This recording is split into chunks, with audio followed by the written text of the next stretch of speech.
Alright everyone, Game Time Episode 5, Soup Kitchen Shenanigans. So, last night's Soup Kitchen date went superbly well. Zane and Nia were having such a great time. It felt like they were able to melt butter just by being together. Just as Zane was about to share a hilarious story about his pet iguana named after a Roman god, his unexpected serious driver pops up, seeming more like a grumpy gargoyle than ever. "Boss," the driver exclaims, "we've got a situation." Zane grumbles under his breath. "Why now?"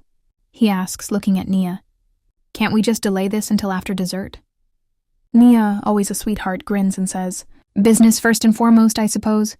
See you at the office tomorrow to tackle that proposal." Despite his irritation, Zane manages to find a smile. "Tomorrow, okay?"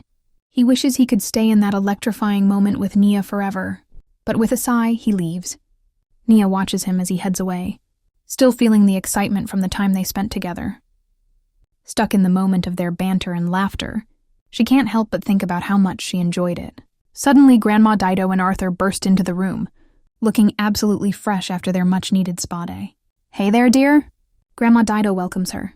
"You look absolutely fabulous. How was your day?" Nia blinks, puzzled. Good," she snaps back. Talk about it later." Arthur, puzzled as well, asks, "Nice, huh? Tell us all about it." Caught off guard, Nia tells the story of her day, skipping any mention of Zane. She talks about the soup kitchen event, the delicious lentil soup, and the cool sound of a banjo player. Grandma Dido is not fooled. Lentil soup and a banjo player? "It sounds like a romantic evening to me," Arthur chuckles, teasing. "Love is in the air, right?" I can almost taste the success. Grandma Dido burst in laughter too. Blushing, Nia feels like a little kid caught with a hand in the cookie jar. "Oh, you," she whispers, shaking her head. "You're just too much." But deep down, she knows that the time they spent together was unforgettable. As she settles on the couch, she can't help but reminisce about Zane's eyes sparkling with laughter, warming her up on this cool evening. Thoughts of their banter and chemistry keep bouncing around in her head. Just as she settles into the cool night feeling content, she asks Grandma Dido if she's feeling better now. The latter asks teasingly, "Did you hear that, Nia? Do you think that Grandma Dido is attracted to you?" Nervously and teasingly too, Nia responds, No. You wouldn't understand. It just isn't true." Grandma Dido smiles. "Yeah, that's right, liars. But I do like you, don't I?" And sure enough, she does. For some reason, the feeling of this warm connection is all new to her. It's as if she's discovered something important about herself. For one moment, she's left with the memory of Zane's eyes sparkling with laughter. Esme stood in the cold alleyway, her fancy dress clinging to her skin. Julian, sweating and nervous, stammered in front of her. "Lost?" she murmured, her voice tinged with danger. "The letter was so obvious? You had one job, Julian." Julian flinched, glancing around the narrow space. I don't understand, Esme," he muttered, barely audible. A sudden gust of wind rattled the dumpsters, momentarily drowning out Julian's feeble excuse. Before Esme could respond, her phone buzzed in her evening bag. It was her father. "Esme!"